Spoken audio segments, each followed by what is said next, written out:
Warga Hatuolo minta kontraktor selesaikan proyek jembatan Kaloa II. Warga 5 negeri yang mendiami kawasan pegunungan Seram Utara, Maluku Tengah, meminta pihak kontraktor segera menyelesaikan pembangunan jembatan Kaloa II. Pasalnya hingga saat ini terdapat 1 dari 6 jembatan menuju negeri Kaloa, Elemata, Hatuolo, Maraina, dan Manusela belum diselesaikan pihak kontraktor. Jembatan Kaloa II dikerjakan oleh CV Cahaya Pratama tahun 2023 dengan nilai kontrak Rp821 juta berasal dari dana alokasi umum atau DAU tahun 2023. Ditemui Demas Media Group, Saniri Negeri Hatuolo, Ongen Itihuni, meminta pihak kontraktor segera menyelesaikan pekerjaan jembatan itu, sekaligus meminta instansi terkait untuk mengevaluasi kerja kontraktor yang mengerjakan proyek jembatan tersebut. Diakui kesulitan terbesar yang dihadapi warga 5 negeri tersebut, yakni infrastruktur jalan. Jalan yang dibangun tahun 2014 menuju ke 5 desa baru sebatas sirtu dan kondisinya sudah rusak parah. Di mana-mana terdapat lubang dan kondisinya becek di kala hujan. Sudah bertahun-tahun warga 5 negeri yang mendiami kawasan pegunungan itu masih terisolasi dari berbagai program pembangunan, infrastruktur, penerangan, ekonomi, pendidikan, dan kesehatan. Kurangnya tenaga kesehatan dan pendidikan menambah buram potret kehidupan warga 5 negeri tersebut. Disebutkan Itihuni, untuk mengevakuasi warga yang sakit butuh lebih dari 10 jam perjalanan. Bahkan tak jarang ada yang meninggal dalam perjalanan sebelum tiba di puskesmas atau rumah sakit terdekat. Ia pun meminta keseriusan pemerintah baik kabupaten, provinsi hingga pusat untuk menjawab kebutuhan pembangunan bagi warga pegunungan itu.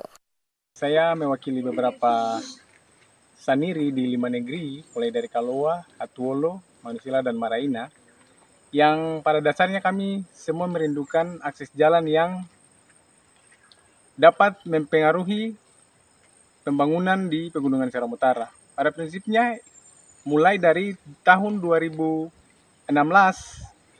proses pembangunan di negeri-negeri kami, mulai dari Kaloa, Elemata, Hatuolo, dan Manusela, dan Maraina, seluruh beban itu ada di pundak-pundak kami sebagai masyarakat Pegunungan Seram Utara.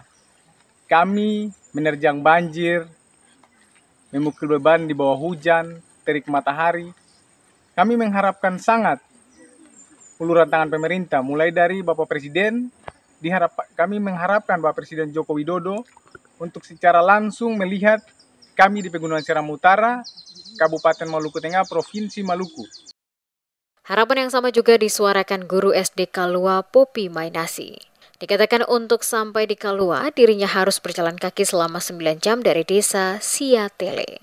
Diakui kondisi tempuh yang cukup berat dan jauh membuat petugas kesehatan maupun tenaga pendidik enggan untuk berdinas di sana.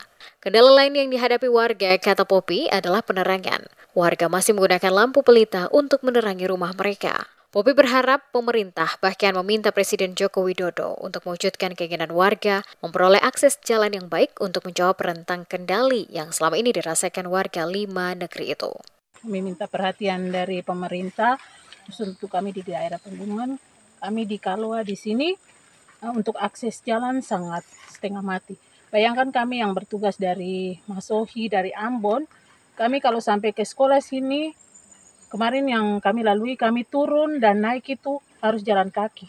Dan jalan kaki itu makan waktu, sampai di pertengahan Siatele saja itu makan waktu sampai 7-8 jam. Bayangkan kalau kita seorang perempuan, wanita yang jalannya 7 jam itu rasanya sangat setengah mati. Nah kalau keadaan seperti ini dibiasakan, berarti nanti tidak akan ada guru yang naik datang mengajar anak-anak di Kaloa. Nah bagaimana nasib para anak-anak yang ada di Kaloa ini? Jadi tolong pemerintah, tolong lihat jalan, supaya jalan itu diperbaiki. Kalau bisa jembatan-jembatan yang rusak itu tolong dibetulkan.